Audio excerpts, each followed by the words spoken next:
अस्सलाम वालेकुम ख़वातीन व हज़रात, गुज़श्ता ईद मुबारक आप सबको। उम्मीद है आप सब लोगों की ईद अच्छी गुजरी होगी।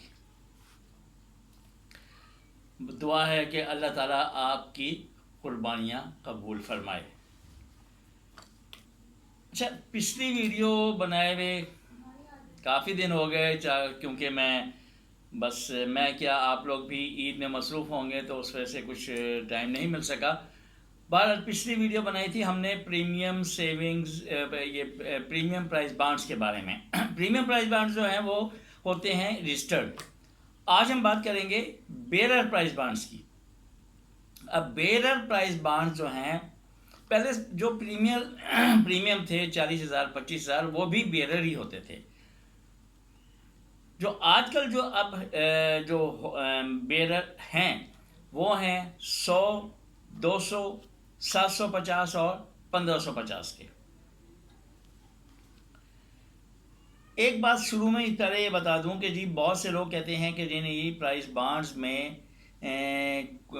सब अपने अपनों के निकलते हैं। ऐसी बात नहीं है, प्राइस बॉन्ड्स किसी अपने के नहीं निकलते। बिल्कुल मैं समझता हूं कि पाकिस्तान में एक ये वाहिद कुरानंदाजी है जो बिल्कुल प्योर होती है। कुरानंदाजी कैसे होती है? कुरानंदाजी होती है ड्रम्स के ज़रिए। ड्रम्स में मुख्तलिफ नंबर रखे होते हैं। अब उस नंबर्स को निकालता कौन है? वो स्पेशल पर्सन्स, बच्चे जो होते हैं, डिसेबल बच्चे स्कूल्स के, वो उन्हें बुलाया जाता है और वो एक एक ड्रम से एक एक नंबर को ड्रा करते हैं, एक एक नंबर उसमें से लेते हैं। अब जो वो 6 नंबर हो जाते हैं तो वो नंबर जो बनता है वो बनता है इनाम का।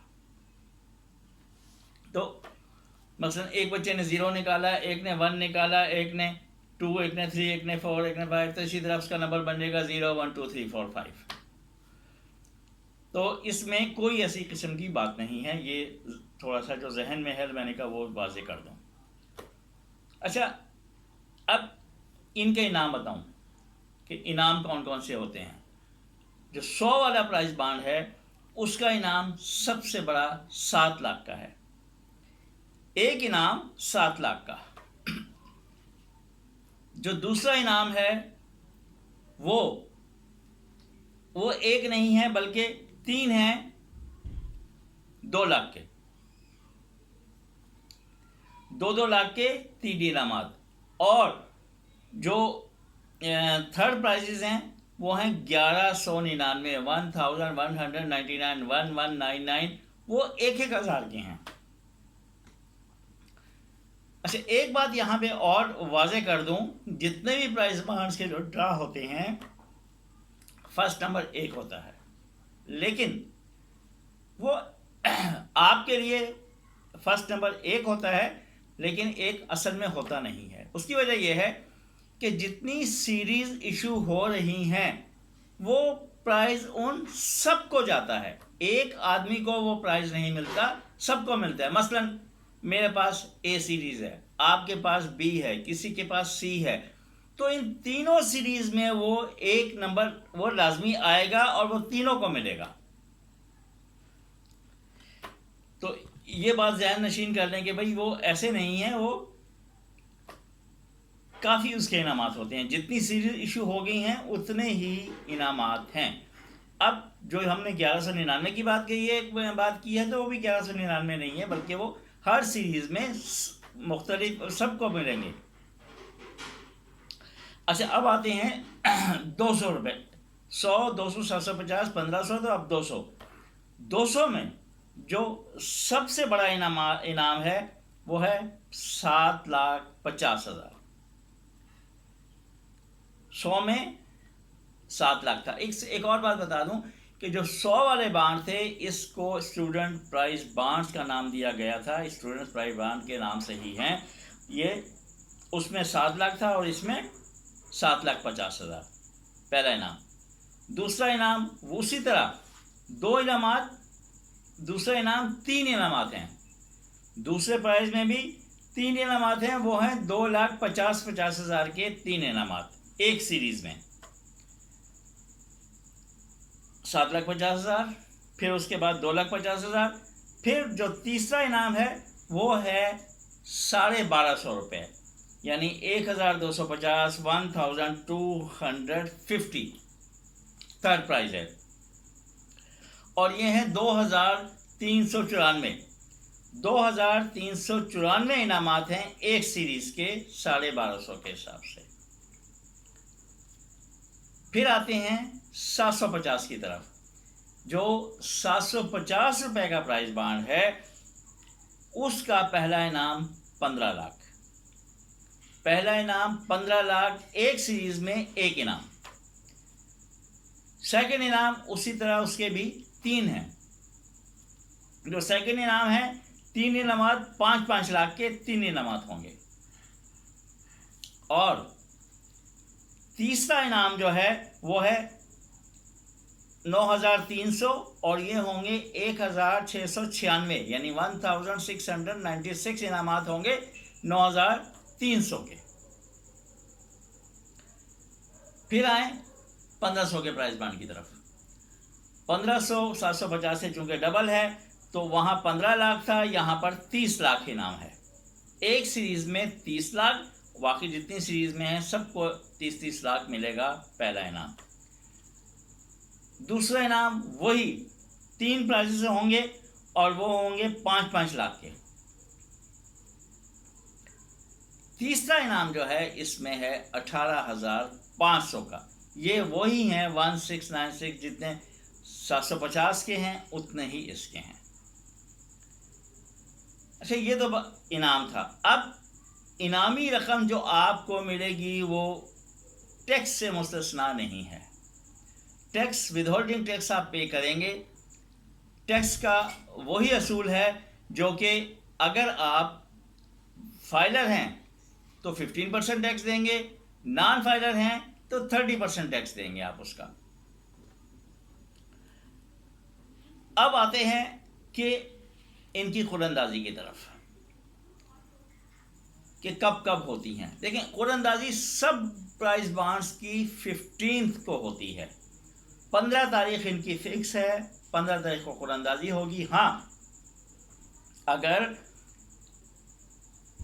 छुट्टी आ जाए, एक आए दो आए, एक छुट्टी आई 15 को तो फिर 16 को होंगी, 2 छुट्टियां आ गई 15-16 की तो 17 को, यानी छुट्टियों के बाद उसकी कुरअंदाजी होगी। छुट्टी वाले दिन नहीं होगी, वो फिर नेक्स्ट डे पे चली जाएगी।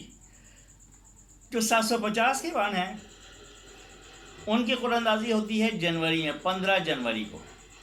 फिर जो नेक्स्ट कुरअंदाजी होगी जनवरी के बाद, फरवरी मार्च को आप छोड़ दें, फिर होगी अप्रैल में 15 अप्रैल।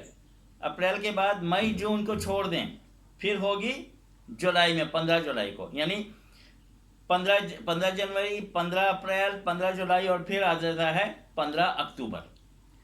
उसके बाद जो 1500 की कुरअंदाजी है ये जनवरी से शुरू होती है, 1500 की फरवरी से। फरवरी के बाद मार्च अप्रैल, फिर मई 15 मई, जून जुलाई को छोड़ के 15 अगस्त, सितंबर अक्टूबर को छोड़ के 15 नवंबर को इसका ड्रा होगा। अब जो 100 वाली है, 100 वाली भी इसके साथ ही होती है। 1500 और 100 की कुरअंदाजी की डेट एक ही है, यानी 15 फरवरी 15 फरवरी, 15 मई 15 मई, 15 अगस्त 15 अगस्त, और उसके बाद फिर 15 नवंबर 15 नवंबर, ऐसे जाएगी। अब 200 वाले की कुरअंदाजी वो शुरू होती है मार्च से। 15 मार्च, अप्रैल मई छोड़ के 15 जून, जुलाई अगस्त छोड़ के फिर 15 सितंबर, अक्टूबर नवंबर छोड़ के 15 दिसंबर को जाएगी। ये तो इनकी डेट्स आ गई। अच्छा, अब इनको परचेज भी तो आपने करना है। जो परचेज करना है तो वो इसका बता दूं कि ये जब आपने 2 महीने अपने पास रखने हैं, ये नहीं है कि जी 15 अगस्त को कुरअंदाजी आ रही है, आप 13, 14, 12 को वहाँ चले जाएं कि जी मुझे तो ये 100 वाले प्राइस बांड चाहिए या 1500 वाले चाहिए, तो वो आपको कभी नहीं मिलेंगे। कुछ लोग होते हैं कि कहते हैं, जाते हैं, जो कहते हैं नहीं ये तो हमें देते ही नहीं है प्राइस बांड। तो हर प्राइस बांड का एक शर्ट पीरियड होता है। जिसमें सेल नहीं होगी। 1 महीना टाइम है सेल का और फिर 2 महीने शट पीरियड। आप सिर्फ इतना जहन नशीन कर लें कि इस महीने किसकी कुरानंदाजी हुई।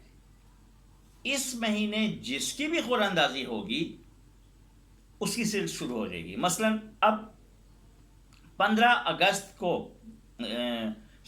जुलाई को कुरानंदाजी होगी 750 की, तो 16 से उसकी सेल शुरू हो जाएगी।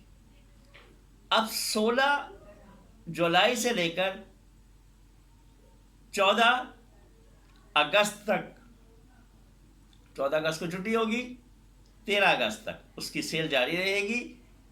2 महीने शट पीरियड होगा, वो आप पहले लेके अपने पास रख देंगे, 2 महीने अपने पास रखेंगे, उसके बाद फिर वो कुरानंदाजी में आएगा। ये चीदा चंद बातें थी, मैंने कहा आपको इसका आपके साथ शेयर कर लूँ।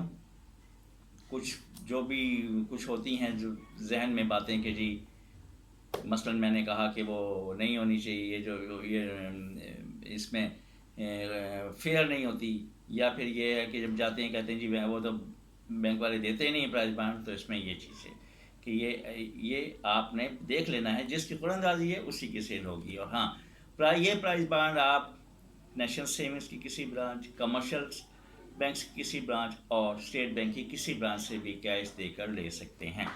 एक बात और है कि स्टेट बैंक ने अब एक ये KYC का फॉर्म जो है ना आपको फिल करके देना होगा, उसके बाद वो इशू करेंगे, उससे पहले नहीं इशू करेंगे। वहाँ ये लाजमी हो गया है, किसी भी कमर्शियल बैंक या नेशनल सेविंग से आप ये वैसे ही जाके परचेस कर सकते हैं। बहुत शुक्रिया, अपना ख्याल रखिएगा, अल्लाह हाफिज़।